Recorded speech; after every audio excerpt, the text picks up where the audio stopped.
Entre 1936 y 1945, el Tercer Reich impulsó un sistema de fortificaciones subterráneas sin precedentes.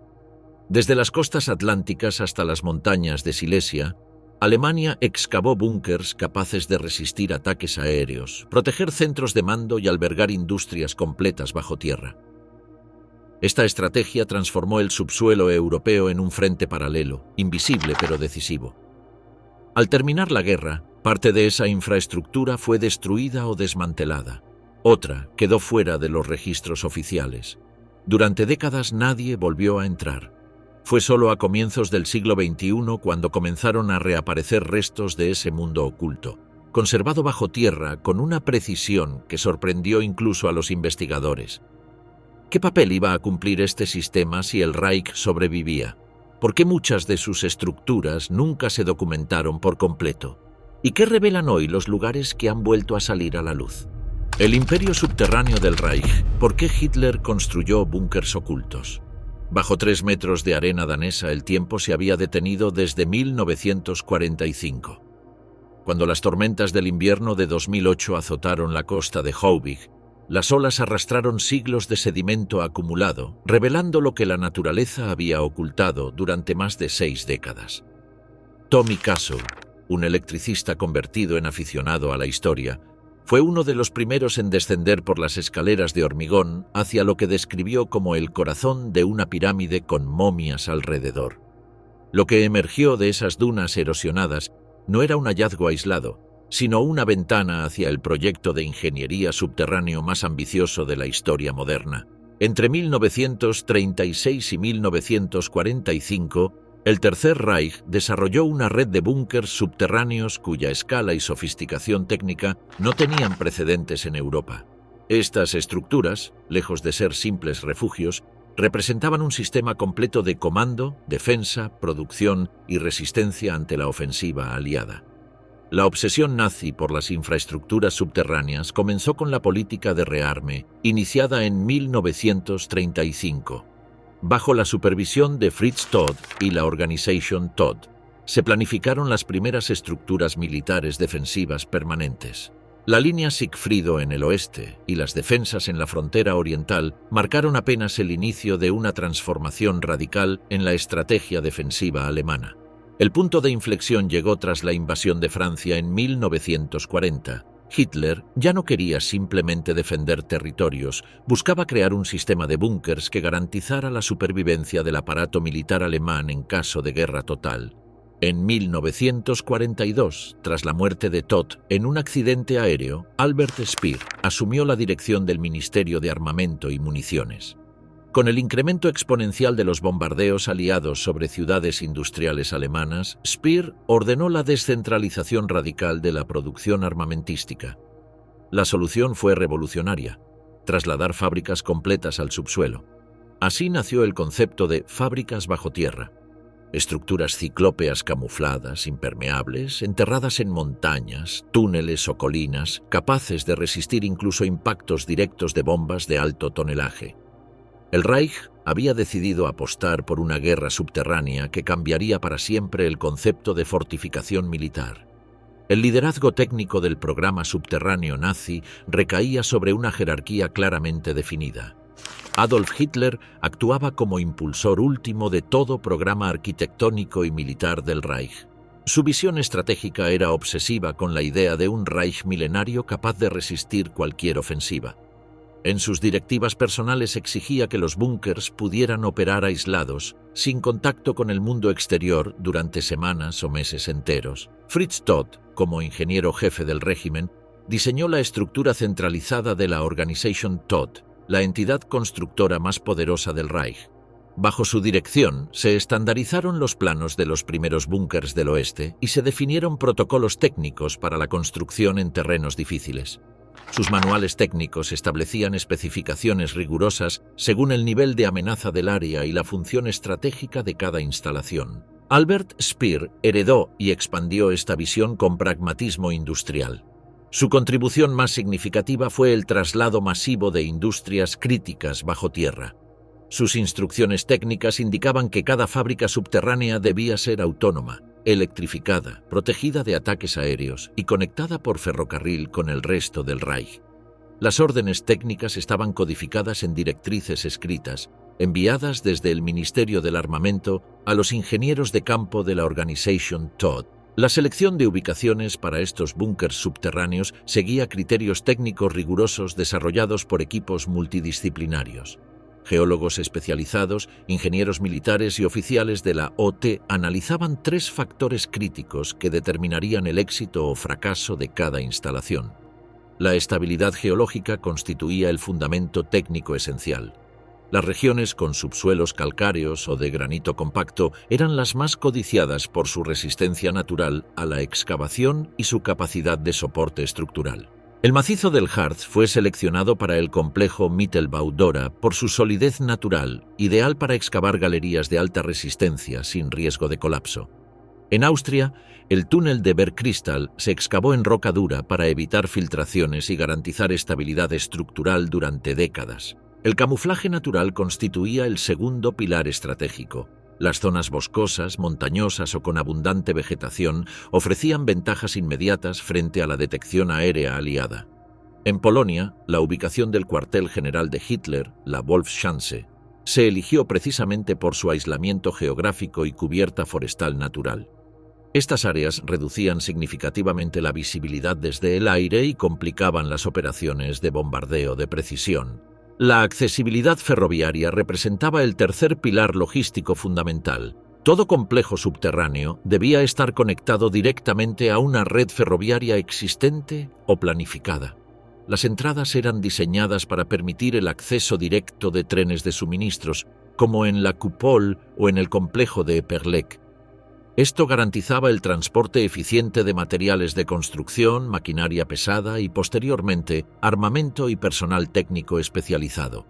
La tipología de búnkers del Tercer Reich se desarrolló en 4 categorías principales, cada una con una función militar o industrial específicamente definida.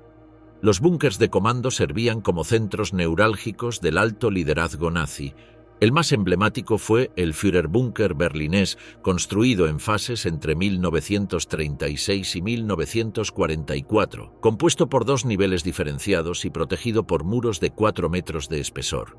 Incluía despachos ejecutivos, salas de reuniones estratégicas, dormitorios blindados, sistema autónomo de agua y electricidad. Los búnkers de armamento se especializaban en el ensamblaje, almacenamiento y lanzamiento de armas estratégicas. El Blockhaus de Perlex en Francia estaba diseñado específicamente para lanzar cohetes V-2 hacia Londres. Su cubierta de 5 metros de concreto armado y la integración completa con líneas férreas lo convertían en un silo misilístico prácticamente impenetrable. La Coupole y el Siracourt V, uno búnker, representaban variaciones técnicas del mismo concepto operativo. Los búnkers de defensa costera formaban parte integral del sistema de fortificaciones de la muralla atlántica. El Battery Todt, cerca de Calais, estaba armado con cañones navales Krupp de 380 milímetros en casamatas reforzadas capaces de disparar hasta 56 kilómetros, cubriendo efectivamente el Canal de la Mancha. Cada búnker de defensa incluía depósitos especializados de munición, sistemas antiaéreos integrados, radares de detección y observatorios artillados. Desde 1943, la prioridad estratégica se centró en las fábricas subterráneas. El traslado de las industrias clave a entornos subterráneos se convirtió en una necesidad existencial para el Reich. El B-8 Bergkristall en Austria y Weingut 1 en Baviera son ejemplos paradigmáticos. Estas fábricas ocupaban hasta 50.000 metros cuadrados, construidas en galerías con arcos de concreto reforzado, capaces de albergar líneas completas de producción de aviones o cohetes. La arquitectura subterránea nazi alcanzó niveles de sofisticación técnica excepcionales para la época. Las estructuras se construían siguiendo manuales técnicos estandarizados y directrices específicas, según el nivel de amenaza del área y la función operativa asignada. Los muros variaban en grosor desde 0,5 hasta 5 metros, dependiendo del tipo de amenaza esperada y la criticidad de la instalación. En las fábricas y búnkers de mando más importantes, el concreto era reforzado con acero estructural, mallas de anclaje superpuestas y capas múltiples de protección. En el Führerbunker berlinés, la cubierta alcanzaba 3 metros de grosor, protegido por una capa adicional de grava y tierra para amortiguar explosiones de gran magnitud. Los sistemas de ventilación representaban una innovación técnica crítica. Incluían tomas de aire externas protegidas con filtros especializados, extractores eléctricos de alta capacidad, ventiladores manuales de emergencia y conductos de circulación vertical distribuidos estratégicamente. Algunos búnkers contaban con sistemas de sobrepresión interna para evitar la entrada de gases tóxicos o contaminantes en caso de ataques químicos. El diseño interno variaba según su función operativa específica: salas de mapas con sistemas de actualización, depósitos de munición con controles de temperatura, estaciones eléctricas con generadores redundantes, generadores diésel de gran capacidad, cuartos de comunicación con equipos cifrados, puestos de mando con sistemas de coordinación, dormitorios colectivos, cocinas industriales, sanitarios con sistemas de tratamiento e incluso clínicas médicas completamente equipadas. Para evitar su detección desde el aire, muchos búnkers estaban cubiertos con vegetación cultivada, tierra compactada y estructuras falsas. Se utilizaban lonas miméticas especializadas, pintura antirreflejo, techos vegetales que imitaban la cubierta natural y rutas falsas de acceso que confundían la observación aérea. Algunos, como los de la Wolfschanze, estaban diseñados para parecer simples construcciones rurales o almacenes agrícolas. Este sistema subterráneo constituyó una red militar estratégica construida con la precisión técnica del aparato logístico nazi más avanzado, diseñado para garantizar la supervivencia del Tercer Reich bajo fuego enemigo, disimulado a plena vista y profundamente enterrado en el paisaje europeo. Enterrados vivos, el trabajo forzado tras el hormigón. Detrás de cada estructura ciclópea que emergía del subsuelo europeo se ocultaba una maquinaria humana de proporciones devastadoras. Entre 1943 y 1945, la construcción subterránea del Tercer Reich se sostuvo sobre los hombros de cientos de miles de trabajadores esclavizados, organizados en un sistema administrativo implacable que convertía la supervivencia humana en una variable económica medible. El aparato nazi había desarrollado una red de suministro humano controlada por las SS, la Organisation Todt y el Ministerio de Armamento dirigido por Albert Speer. Los trabajadores eran categorizados según origen étnico, estatus legal o clasificación racial. Cada grupo tenía asignaciones específicas dentro de los proyectos subterráneos, desde excavación manual hasta instalación de sistemas eléctricos especializados. Los prisioneros de guerra soviéticos constituían el segmento más numeroso de esta fuerza laboral. Tras la Operación Barbarroja, decenas de miles de soldados soviéticos capturados fueron trasladados desde campos como Stalag 3-C directamente a trabajos subterráneos. Los registros de la Wehrmacht documentan que más de 3 millones de prisioneros soviéticos pasaron por campos nazis. Al menos un tercio pereció en el primer año de captura, y decenas de miles trabajaron en obras subterráneas hasta el colapso físico total. Los deportados políticos y resistentes formaban otro segmento significativo de trabajadores especializados. Ciudadanos franceses, belgas, checos y polacos arrestados por actividades antigubernamentales eran clasificados como reclusos de seguridad y enviados a campos como Natzweiler, Struthof, Flossenbürg o Mauthausen. Muchos eran trasladados desde campos a fábricas subterráneas en vagones de carga sellados, sin ventilación ni alimento durante viajes que podían durar 48 a 72 horas continuas. Los judíos deportados representaban la categoría más vulnerable del sistema. Tras la intensificación de la solución final, miles fueron seleccionados en campos como Auschwitz-Birkenau para ser enviados a trabajos forzados en instalaciones subterráneas. Eran considerados útiles hasta el colapso, y sus condiciones laborales eran sistemáticamente peores que las del resto de trabajadores, con raciones alimentarias reducidas y castigos más severos. Los trabajadores del Este, conocidos oficialmente como Ostarbeiter, incluían civiles ucranianos, bielorrusos, polacos y bálticos deportados masivamente desde sus aldeas para trabajar en zonas industriales. Aunque inicialmente clasificados como trabajadores civiles, a menudo sus condiciones se asemejaban a las de los campos de concentración, especialmente cuando eran asignados a proyectos subterráneos de máxima prioridad estratégica. Los prisioneros de campos de concentración constituyeron el núcleo operativo del trabajo esclavo en complejos como Mittelbau-Dora, Gusen y Weingut-Wie. Eran gestionados directamente por las SS y su expectativa de vida como mano de obra rara vez superaba los 3 meses en las condiciones de trabajo subterráneo más extremas. La organización laboral seguía una jerarquía estricta diseñada para maximizar la eficiencia productiva.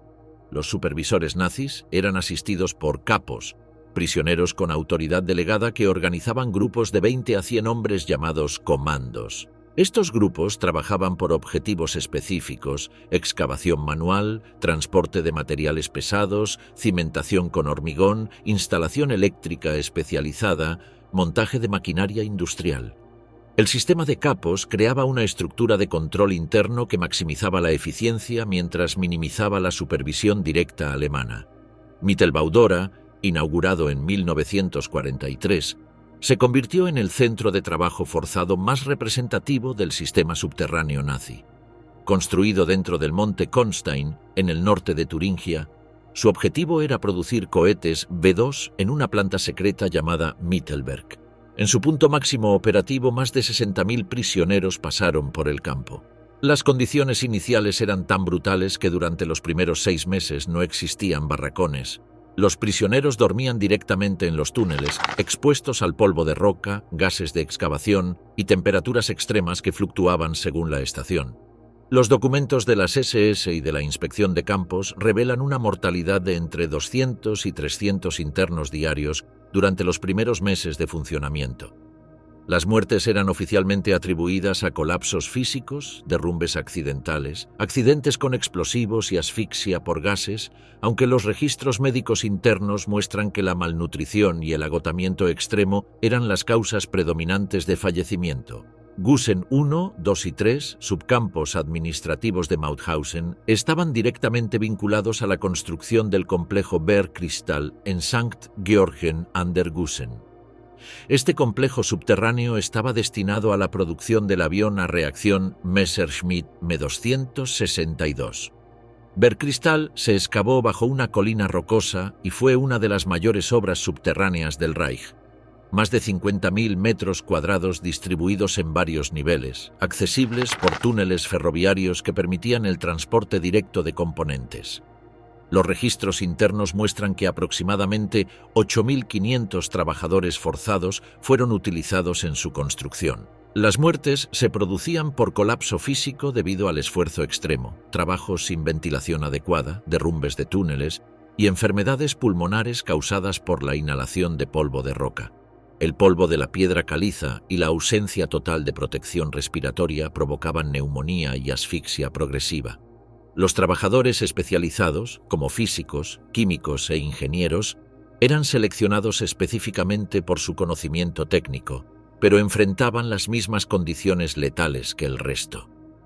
Weingut 1, el proyecto para una gigantesca fábrica de motores aeronáuticos bajo estructura de arcos de concreto de 32 metros de altura, ejemplifica la brutalidad sistemática del sistema. Los trabajadores forzados debían excavar túneles, verter concreto, transportar hierro estructural y montar las estructuras sin herramientas eléctricas modernas o equipos de seguridad.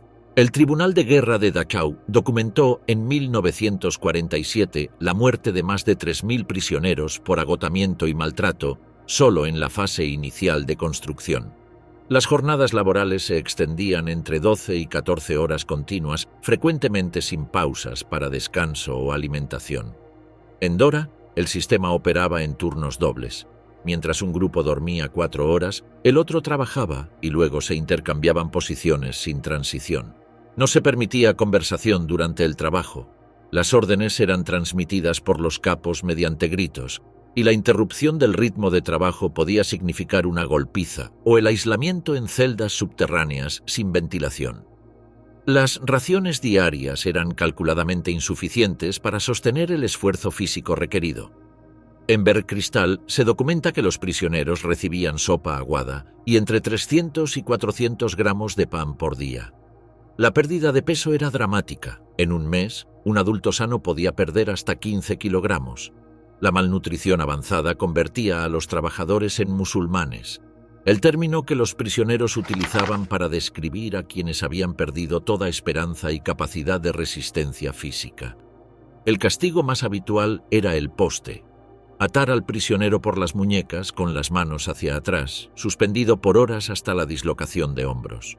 También se aplicaban latigazos medidos, reducción de raciones alimentarias y ejecuciones sumarias frente al resto del grupo como medida disuasiva. Las SS documentaban estos castigos como medidas disciplinarias necesarias para mantener la productividad laboral requerida.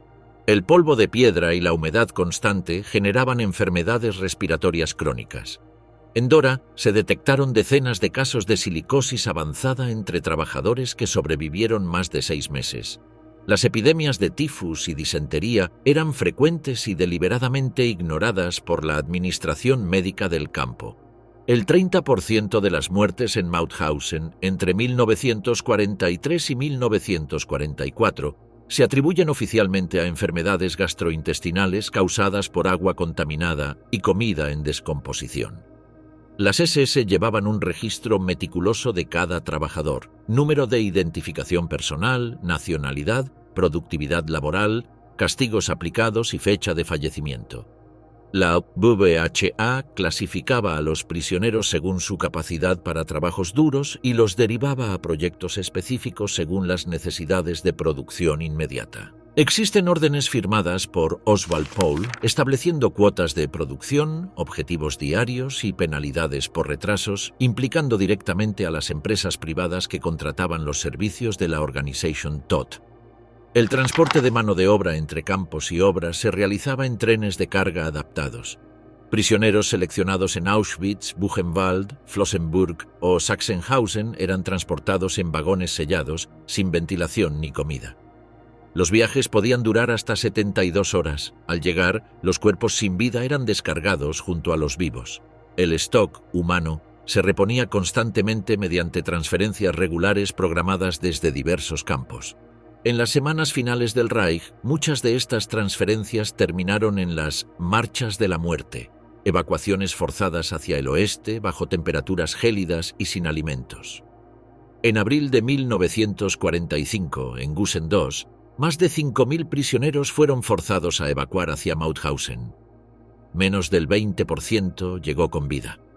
El resto murió en el camino, fusilado por intentar escapar o abandonado por colapso físico total. Cámaras del castigo, las armas secretas del Reich. Mientras los trabajadores forzados excavaban túneles en las profundidades de Europa, sus esfuerzos convergían hacia un objetivo terrorífico: la construcción de plataformas subterráneas para las armas de venganza del Tercer Reich. A medida que la guerra se intensificaba y Hitler comenzaba a sufrir reveses militares decisivos, ordenó el despliegue de un programa de armamento concebido para causar una represalia masiva contra los civiles aliados. Las Vergeltungswaffen no eran simples artefactos ofensivos, sino componentes de un complejo entramado industrial y logístico profundamente vinculado a la ingeniería subterránea del régimen nazi. Su desarrollo, almacenamiento y posible despliegue requirió la construcción de búnkers colosales en Francia, Bélgica y Alemania, cuyas características técnicas revelan un esfuerzo monumental en términos de diseño militar, protección estructural y capacidad operativa. El programa de armas PUB fue oficialmente lanzado en 1942, cuando el alto mando alemán autorizó el desarrollo de 3 sistemas de represalia diferenciados por su alcance y método de lanzamiento. El B-1, conocido técnicamente como Fieseler Fi-103, era un misil de crucero impulsado por pulsojet, con un alcance máximo de 250 kilómetros. Transportaba una carga explosiva de 850 kilogramos y era lanzado desde rampas metálicas montadas sobre estructuras reforzadas de concreto. El B-2, denominado técnicamente A-4, representaba el primer misil balístico operativo del mundo. Medía 14 metros de altura, pesaba 12 toneladas y media y alcanzaba velocidades superiores a 5.700 kilómetros por hora. Su trayectoria parabólica alcanzaba una altitud máxima de 80 a 90 kilómetros antes de impactar su objetivo con una carga explosiva de 1 tonelada. La complejidad técnica del B-2 requería almacenamiento de oxígeno líquido criogénico y sistemas especializados de manipulación vertical. El B-3, conocido como London Gun, constituía el proyecto más ambicioso, un cañón de larga distancia compuesto por múltiples cámaras de detonación sucesivas. Su objetivo era disparar proyectiles desde el norte de Francia hasta Londres con precisión balística mediante la acumulación de impulsos explosivos secundarios. El sistema requería túneles inclinados de cientos de metros excavados en colinas calcáreas. La Coupole, construida en una antigua cantera de tiza cerca de Saint-Omer, se planificó como la base principal de lanzamiento del V-2 en la región de Pas-de-Calais. Su elemento más distintivo es una cúpula de concreto armado de 5,5 metros de espesor y 71 metros de diámetro, bajo la cual se dispusieron túneles ferroviarios, depósitos especializados y talleres de ensamblaje. Las galerías interiores contaban con sistemas de transferencia ferroviaria interna, espacios para ensamblaje de misiles y almacenamiento de combustible criogénico. Se preveía el montaje de cohetes en vertical en zonas internas denominadas Gustav y Gretchen, diseñadas para contener rieles de soporte y sistemas de elevación de precisión milimétrica. La estructura incluía una estación ferroviaria blindada capaz de recibir trenes desde Alemania cargados con componentes de misiles. El diseño permitía operaciones continuas protegidas de bombardeos aéreos intensivos. El búnker de Siracourt, también conocido como Sitio número 157, fue proyectado como un silo de lanzamiento para B-1 con capacidad de preparar y lanzar hasta 36 misiles por día. Su cubierta principal fue construida utilizando el sistema de vertido por avance, donde el techo se erigía primero y luego la construcción proseguía por debajo. Esta técnica, conocida como Verbunkerung, permitía proteger la obra de bombardeos durante su ejecución.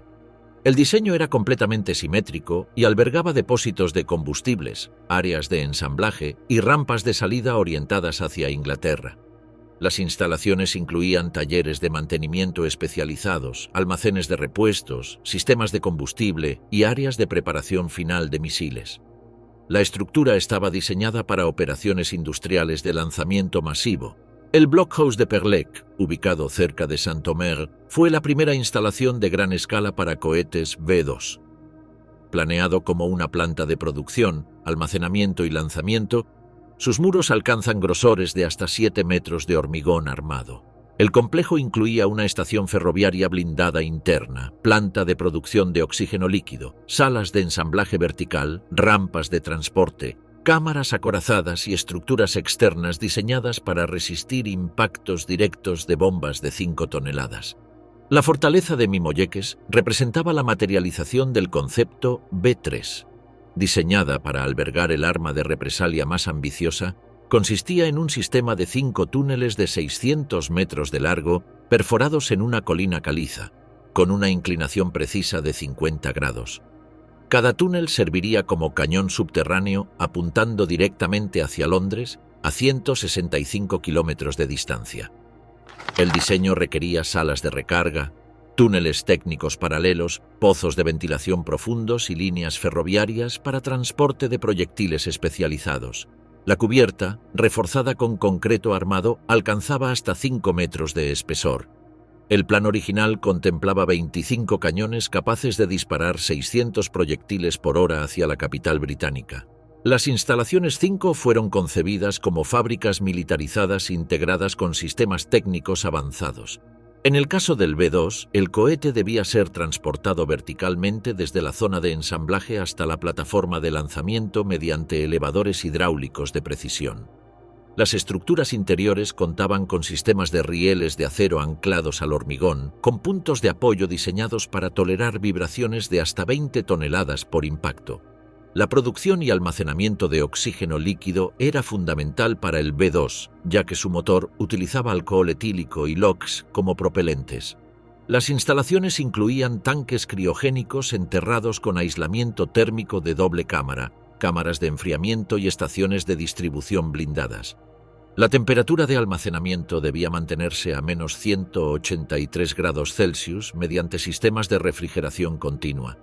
Tanto la Coupole como Eperlex contaban con conexiones ferroviarias internas protegidas por muros de 3 a 4 metros, lo que permitía el ingreso de trenes de carga directamente dentro del búnker sin exponer los misiles al aire libre.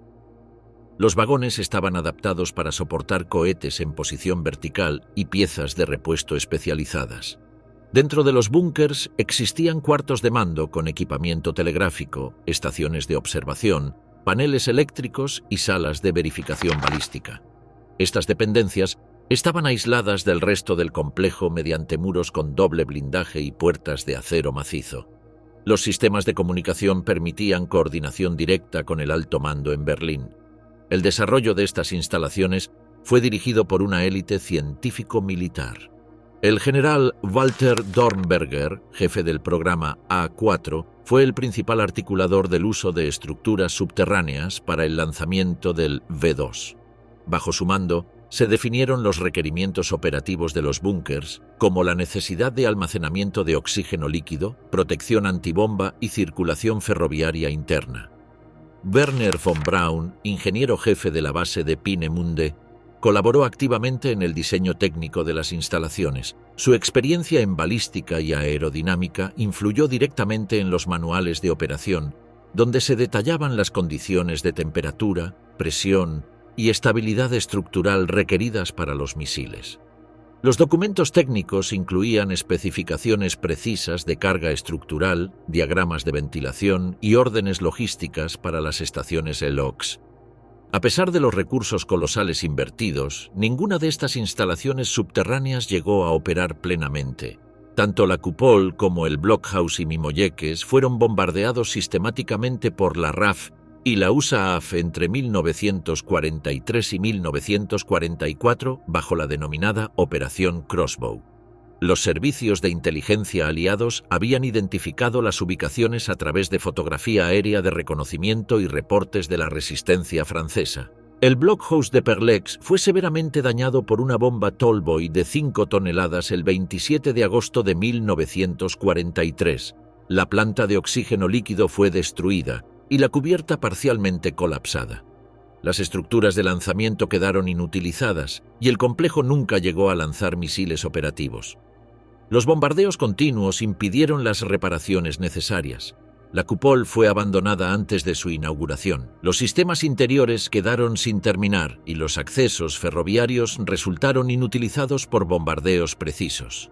Los túneles permanecieron inundados y las instalaciones de oxígeno líquido nunca fueron activadas.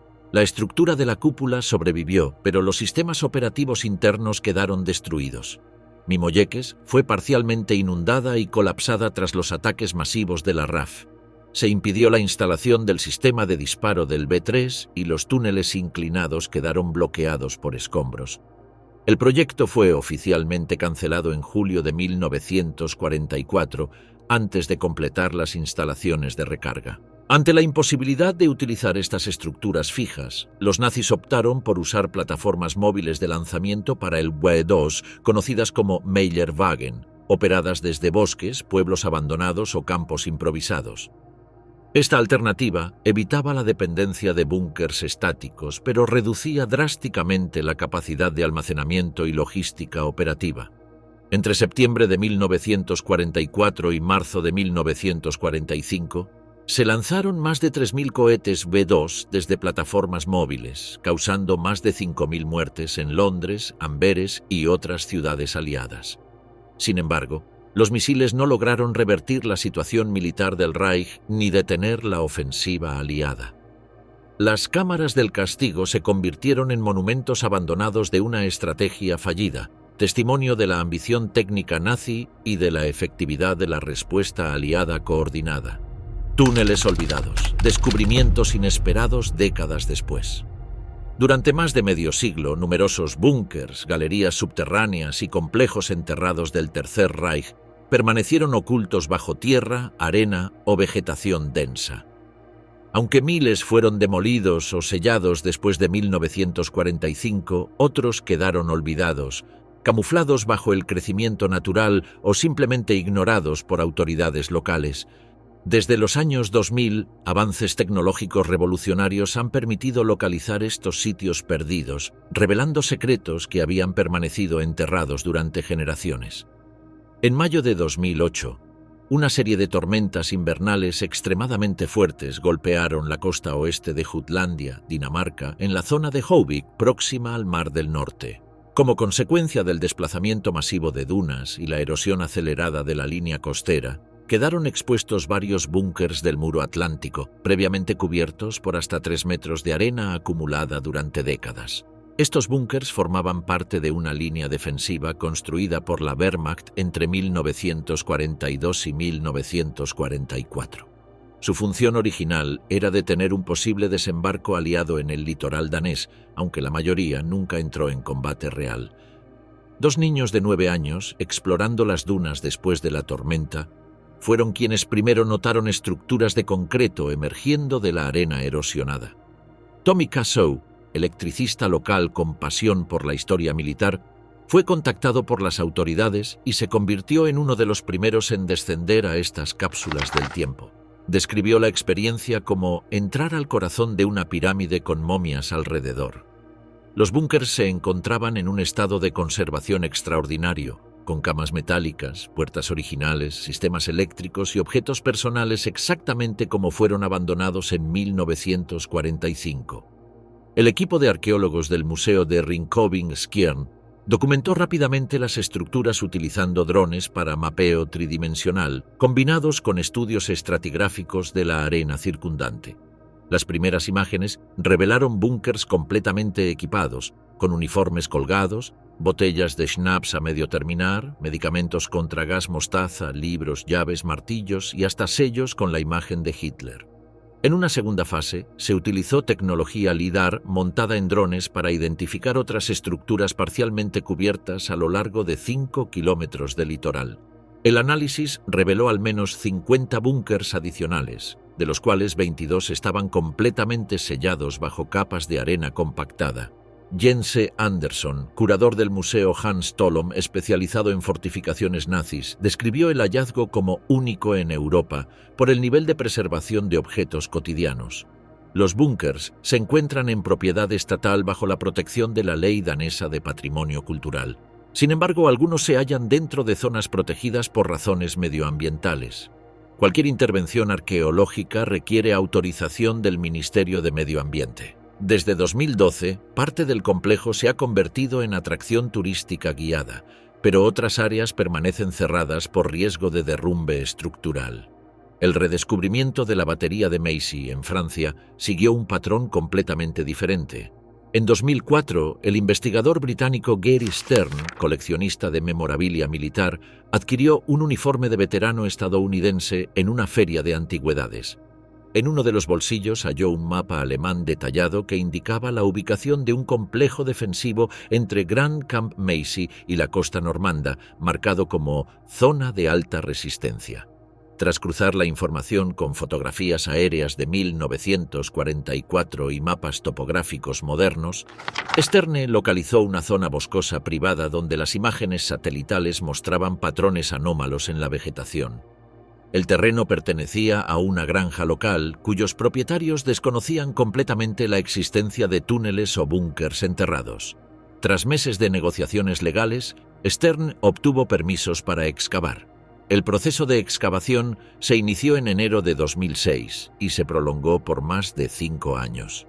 El complejo descubierto resultó ser una de las baterías defensivas más grandes de la región de Normandía, la batería de Macy, que había sido deliberadamente cubierta con tierra tras su captura en junio de 1944. Las excavaciones revelaron 3 cañones de 155 milímetros, búnkers de munición, dormitorios, nidos de ametralladoras, un hospital subterráneo completamente equipado y un puesto de mando, todos conectados por más de 1,5 kilómetros de trincheras reforzadas. Sterne utilizó georradar, magnetometría terrestre y tecnología LIDAR para identificar estructuras bajo el manto vegetal que había crecido durante 60 años. Uno de los túneles principales fue localizado a 4,5 metros de profundidad, completamente intacto y aún sellado por una puerta de acero con su cerradura original funcionando. El interior contenía mapas de artillería, instrumentos de puntería, munición sin usar y equipo médico en condiciones operativas. La batería de Macy se registró como sitio histórico de interés nacional tras años de controversia con el Ministerio de Defensa francés, que durante décadas había ignorado o minimizado la importancia del complejo. En 2007, Sterne abrió el lugar como museo al aire libre, conservando la mayoría del complejo en su estado arqueológico original. En 2015 se formalizó su inclusión en el Inventario Arqueológico Nacional francés. La Wolfschanze en Polonia ha experimentado una nueva fase de descubrimientos entre 2016 y 2023. Aunque parcialmente destruida por los propios alemanes en su retirada, vastas secciones del cuartel general de Hitler quedaron ocultas bajo capas de hormigón colapsado, vegetación densa y acumulaciones naturales de tierra y hojas. Equipos de arqueólogos del Museo de Historia de Polonia y de la Universidad de Varsovia han llevado a cabo campañas sistemáticas para mapear las áreas no documentadas del complejo. Se ha empleado tecnología lidar aérea para penetrar la vegetación del bosque de Masuria. Las imágenes permitieron detectar anomalías lineales y rectangulares que correspondían con muros enterrados, cimientos ocultos y entradas selladas que no figuraban en los planos alemanes recuperados tras la guerra. Los arqueólogos utilizaron escáneres de suelo para localizar estructuras específicas y excavación manual selectiva en puntos estratégicos. En 2021, una de las entradas descubiertas conducía a una escalera descendente que fue parcialmente despejada, revelando cableado eléctrico original y una puerta blindada caída pero intacta. Los túneles conectaban búnkers de oficiales SS con rutas de escape no documentadas. En abril de 2024, durante una excavación dirigida en el sector este del complejo, se encontraron restos humanos incompletos sepultados bajo los escombros de un antiguo puesto médico colapsado. El análisis forense realizado por el Instituto Médico de Cracovia determinó que los restos pertenecían a un hombre de entre 35 y 45 años, fallecido entre 1943 y 1944 por trauma cráneoencefálico. Junto a los restos se hallaron insignias SS y un portadocumentos de cuero conteniendo documentos parcialmente legibles. Los métodos modernos de descubrimiento comparten técnicas arqueológicas avanzadas que han revolucionado la exploración subterránea. El LIDAR permite detectar relieves y estructuras enterradas bajo bosques o dunas utilizando pulsos láser de alta precisión. La fotografía aérea comparativa analiza imágenes históricas de la RAF o USAF junto con imágenes satelitales actuales para identificar cambios de relieve, líneas artificiales o sombras estructurales anómalas. El radar de penetración terrestre utiliza ondas electromagnéticas para visualizar estructuras bajo tierra hasta 10 metros de profundidad, dependiendo de la composición del terreno.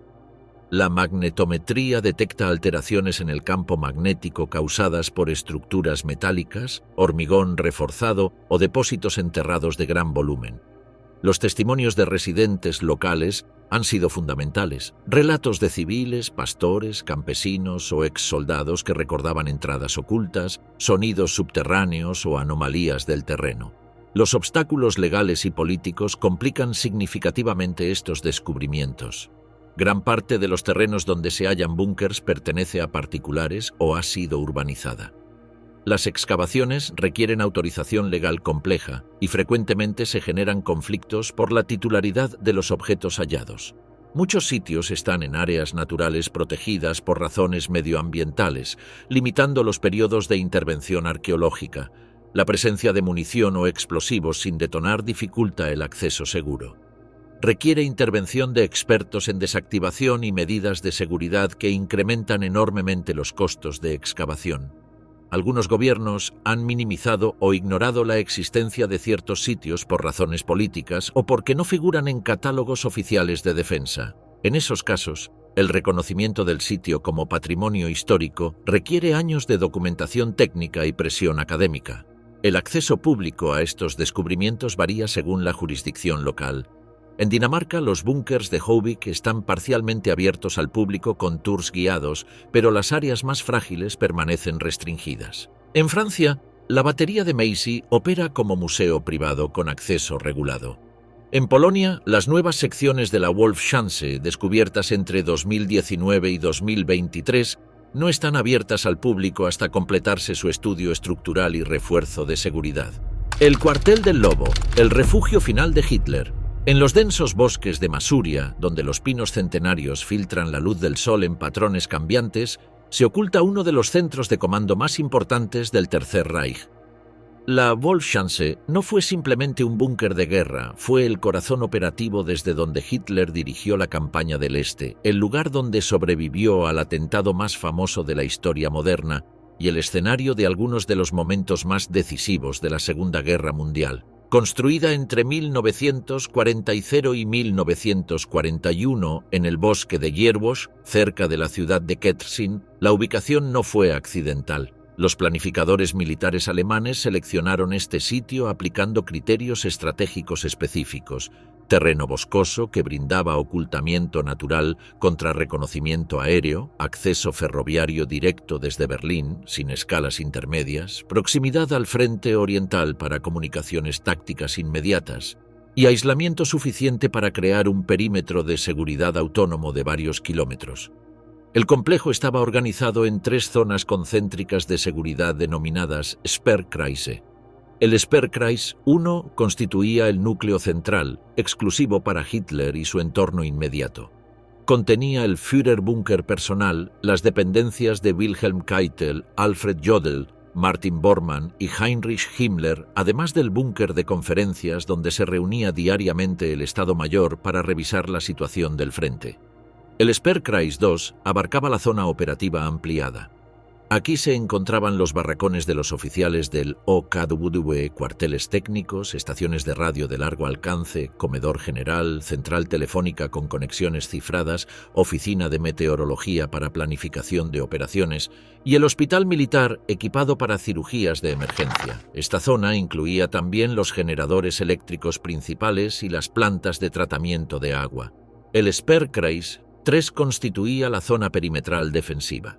Estaba compuesta por posiciones de defensa antiaérea con cañones de 88 milímetros, barreras extensas de minas antipersonal, búnkers de artillería ligera para defensa terrestre, puestos de guardia con ametralladoras y el sistema ferroviario camuflado que conectaba con la red nacional sin revelar el destino final. La infraestructura física era imponente, más de 80 edificios fortificados, incluyendo 50 búnkers de concreto armado con techos de hasta 8 metros de grosor. Las edificaciones estaban camufladas con redes especializadas, pintura antirreflejo y techos vegetales que imitaban el bosque circundante. La red eléctrica y de telecomunicaciones funcionaba completamente subterránea, invisible desde el aire.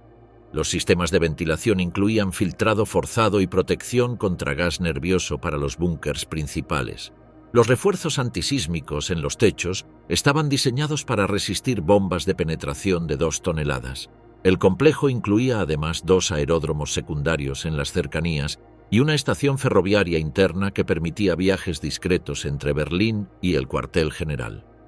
Adolf Hitler llegó a la Wolfschanze por primera vez el 24 de junio de 1941, 3 días después del inicio de la Operación Barbarroja.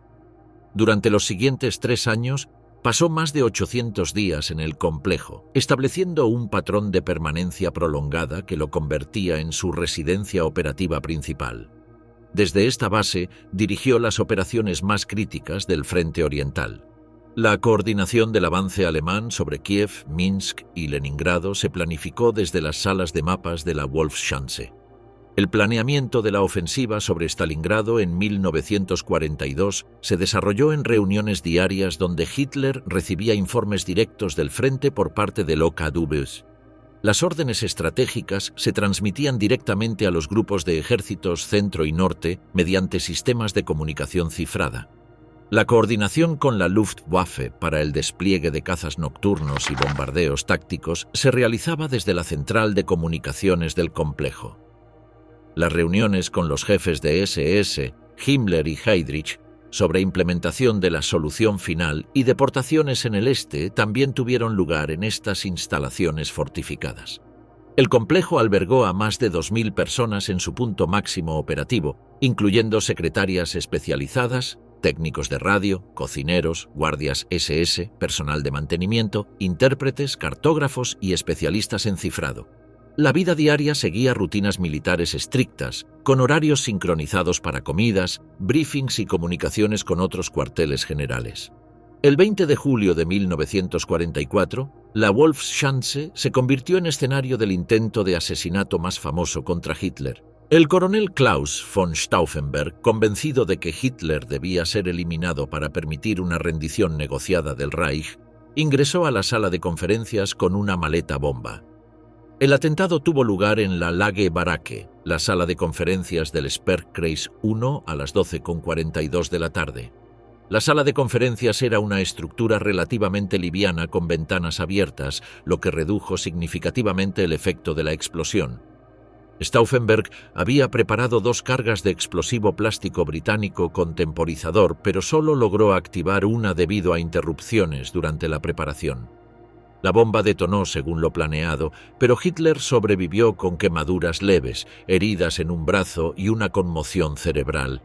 4 oficiales murieron en el atentado, incluyendo al general Günther Korten y al coronel Heinz Brandt. La represión fue inmediata y brutal. En los días siguientes, más de 7.000 personas fueron arrestadas por la Gestapo, 4.980 interrogadas bajo tortura y al menos 200 ejecutadas públicamente. La investigación descubrió una red extensa de resistencia militar, civil y religiosa de alto nivel que había estado planeando un golpe de Estado. El sistema de seguridad de la Wolfschanze fue reforzado drásticamente tras el atentado. Se ampliaron los muros perimetrales, se instalaron trampas antiexplosivos en accesos, se blindaron salidas secundarias y se incrementó el personal de guardia. El búnker de conferencias original fue demolido por seguridad y reconstruido en una versión más blindada en septiembre de 1944. Entre 2016 y 2022, arqueólogos del Museo de Historia Polaca llevaron a cabo campañas de excavación y escaneo LIDAR para mapear secciones inexploradas del complejo. Los hallazgos incluyeron restos de un túnel subterráneo bloqueado que conectaba el búnker de Himmler con un área de escape, a 6 metros de profundidad. Se encontraron fragmentos de cerámica militar, componentes eléctricos originales y dispositivos de cifrado parcialmente destruidos. Una sala parcialmente enterrada contenía documentos sellados en cilindros metálicos que habían resistido décadas de humedad. En abril de 2024, durante una excavación dirigida en el sector este, se encontraron restos humanos incompletos, sepultados bajo los escombros de un puesto médico colapsado. El análisis forense determinó que pertenecían a un hombre de entre 35 y 45 años, fallecido entre 1943 y 1944 por trauma cráneoencefálico. Junto a los restos se hallaron insignias SS y un portadocumentos de cuero conteniendo documentos con membrete de Loka Aubaui. Los cilindros recuperados en 2022 contenían órdenes de despliegue fechadas en junio de 1944, listados de oficiales con códigos de identificación internos y croquis de reforzamiento realizados tras el atentado del 20 de julio. El Führerbunker de Rastenburg se encontraba en el extremo del Sperrkreis 1. Tenía muros de 4 metros de espesor, 3 niveles diferenciados, sala de mando con mapas actualizados diariamente, dormitorio personal con mobiliario espartano y sala de mapas estratégicos para planificación de largo plazo. El sistema incluía filtrado de aire con protección contra gas nervioso y 2 salidas de emergencia ocultas entre la vegetación del bosque. Los planos originales, recuperados del archivo del Reichsbauamt, muestran la distribución interna con dimensiones precisas, incluyendo escaleras de evacuación, conexiones eléctricas redundantes y zonas blindadas para comunicaciones. Fotografías tomadas por el ejército soviético en 1945 muestran el búnker parcialmente destruido, con muros de concreto derrumbados y acero retorcido, producto de la voladura sistemática realizada por la SS antes de la retirada hacia Berlín. A pesar de las condiciones rudimentarias, el Führerbunker contenía mapas actualizados del frente, sistemas de comunicación directa con otros cuarteles generales, archivos de inteligencia militar y equipamiento para conferencias con el alto mando. Las condiciones de vida eran espartanas: humedad constante debido a filtraciones, bombas de agua funcionando continuamente y dependencia total de generadores diésel para electricidad. La Wolfschanze constituyó un sistema de mando de escala operativa con autonomía logística completa, blindaje estratégico y redes internas altamente planificadas. Su descubrimiento progresivo desde la década de 1990, y especialmente los hallazgos entre 2016 y 2024, han permitido reconstruir no solo su diseño arquitectónico, sino también sus funciones operativas, muchas de las cuales no estaban completamente documentadas en archivos aliados tras la guerra. El enigma de Riese, megaproyecto en las montañas del Búho. En las montañas del suroeste de Polonia, donde los pinos centenarios se entrelazan con afloramientos de granito milenario, yace enterrado uno de los proyectos más enigmáticos del Tercer Reich. El proyecto Riese no fue una estructura singular, sino una red de al menos 7 complejos subterráneos que se extiende por las Góry Sogi, las montañas del Búho, junto al imponente castillo de Książ. Su magnitud, su propósito incierto y la destrucción deliberada de sus archivos lo han convertido en uno de los misterios arqueológicos más estudiados de la Segunda Guerra Mundial. Entre 1943 y 1945, mientras las fábricas alemanas sucumbían bajo bombardeos aliados, decenas de miles de trabajadores forzados excavaron túneles en la roca más dura de Silesia. Lo que dejaron atrás fue un laberinto subterráneo parcialmente terminado, cuyo objetivo real se perdió con la destrucción sistemática de documentos por parte de las SS durante la retirada alemana. El proyecto Riese abarcaba una franja extensa de los Sudetes centrales, en la región de Baja Silesia, territorio alemán hasta 1945. Los complejos estaban dispersos estratégicamente entre bosques densos, aprovechando la topografía montañosa y los afloramientos de Gneis, una roca metamórfica extremadamente dura ideal para excavación defensiva de largo plazo. Los 7 sitios principales identificados hasta la actualidad incluyen Ossowka cerca de Głuszyca, Włodar cerca de Walim, Rzeczka, Ługowice Górne, Soboń, Sokolec y las extensiones subterráneas del castillo de Książ. Cada complejo presenta características distintivas en términos de profundidad, distribución de túneles y grado de terminación, sugiriendo funciones especializadas dentro de un plan maestro más amplio. Los estudios realizados entre 1990 y 2023 por el Instituto Geológico Polaco y equipos de arqueólogos independientes han documentado más de 9 kilómetros lineales de túneles excavados en distintas fases de avance. El volumen total de roca removida supera los 120.000 metros cúbicos, de los cuales menos del 15% está revestido en hormigón armado, indicando que la construcción fue interrumpida abruptamente. La mayoría de los pasadizos tiene entre 3 y 5 metros de ancho, con techos que oscilan entre 3 y 12 metros de altura, dependiendo del sector específico. Algunas secciones presentan niveles múltiples, especialmente en Włodars, donde hay vestigios de plataformas intermedias colapsadas o deliberadamente no concluidas. La excavación combinaba técnicas manuales y explosivas, evidenciadas por las huellas de taladros y patrones de fractura dirigida visibles en las paredes de roca. Los complejos poseen múltiples accesos principales, típicamente entre 2 y 4 entradas conectadas a caminos forestales cuidadosamente ocultos. En Ossowka y Rzeczka se han identificado pozos de ventilación profundos y canales de drenaje excavados con precisión técnica. El revestimiento de hormigón armado aparece solo en sectores específicos, sugiriendo que la construcción siguió un cronograma de prioridades interrumpido por eventos externos. El carácter enigmático del proyecto Riese se debe en gran parte a la casi total ausencia de documentación oficial completa. A diferencia de otras obras del Reich, donde existen archivos técnicos detallados, aquí los registros fueron destruidos deliberadamente por la SS ante el avance del Ejército Rojo en enero de 1945. Esta destrucción sistemática de evidencia ha alimentado décadas de especulación sobre el propósito real del proyecto. Los documentos fragmentarios recuperados incluyen planos técnicos parciales encontrados en el archivo de la Organisation Todt, que mencionan el sitio Riese bajo la denominación Geheime Reichssage 9144. Se ha preservado correspondencia entre Albert Speer y el arquitecto Siegfried Schmelcher, donde se discute la reubicación de instalaciones estratégicas hacia Baja Silesia por motivos de seguridad operativa. Informes internos del Hauptamt SS Wirtschaftsverwaltung Enumeran recursos humanos y materiales asignados a constructores en la región de Waldenburg, pero sin especificar el propósito final de las obras.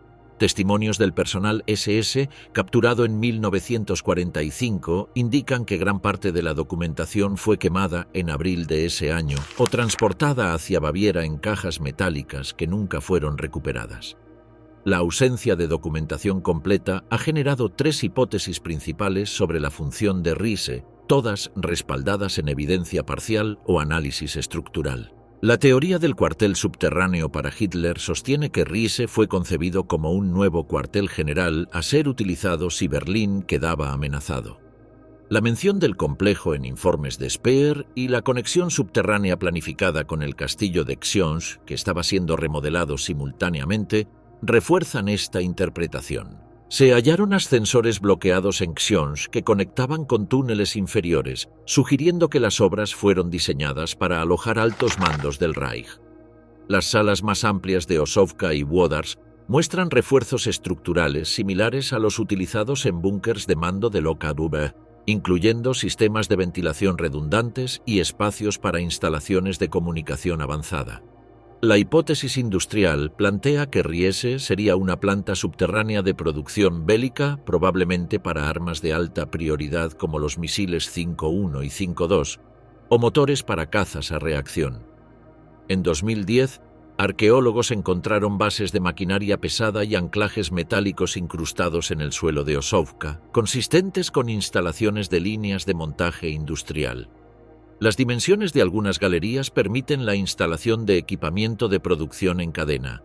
Documentos de Speer mencionan explícitamente la intención de trasladar parte de la producción de armamento a instalaciones absolutamente seguras contra ataques aéreos, con referencia cruzada específica a instalaciones en el sector Waldenburg, denominación militar de la región donde se ubica Riese. Una hipótesis menos documentada pero técnicamente plausible es que partes del complejo estuvieran destinadas a desarrollo experimental, laboratorios de materiales avanzados, ensayos balísticos o pruebas de sistemas de propulsión. En Wodars, uno de los túneles termina en una sala circular con sistema de ventilación reforzado, sin conexión visible al resto de la red, lo que ha llevado a interpretarlo como posible cámara de pruebas técnicas. Algunos planos incompletos muestran secciones etiquetadas como Energiegruppe AB, lo que podría corresponder a instalaciones eléctricas especializadas o experimentales. La ausencia de conexiones ferroviarias directas en algunos sectores sugiere que ciertas áreas podrían haber tenido funciones distintas a la producción industrial masiva. Desde 1995, el gobierno polaco ha financiado excavaciones arqueológicas sistemáticas en cooperación con universidades europeas y equipos técnicos especializados. Las campañas entre 2016 y 2022 utilizaron LIDAR montado en drones para mapear entradas ocultas y galerías colapsadas no registradas en planos alemanes parciales. El escaneo permitió identificar al menos 17 entradas no documentadas previamente y 4 segmentos de túnel no conectados a ninguna estructura externa conocida. Se realizaron mediciones de humedad, estabilidad del gneiss y pruebas de infiltración de agua. Los datos indican que la mayoría de los túneles podrían soportar grandes pesos estructurales si las obras se hubieran completado según el diseño original. Algunas secciones presentan sistemas de drenaje subterráneo de diseño complejo, con bifurcaciones a diferentes niveles de profundidad, lo que sugiere ingeniería hidráulica avanzada planificada para operaciones de largo plazo. La calidad técnica de la excavación en roca dura demuestra el uso de equipos especializados y personal experimentado en ingeniería de túneles.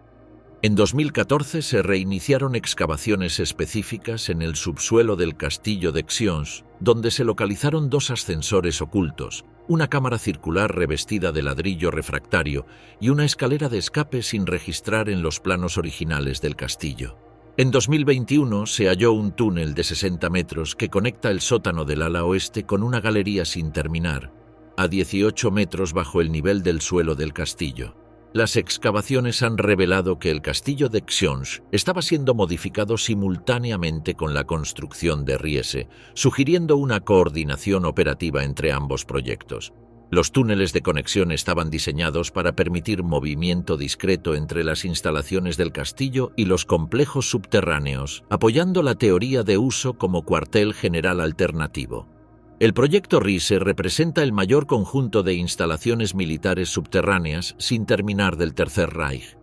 A pesar de su estado inconcluso, sus características arquitectónicas y la escala de los trabajos revelan una planificación que superaba con creces las necesidades defensivas convencionales.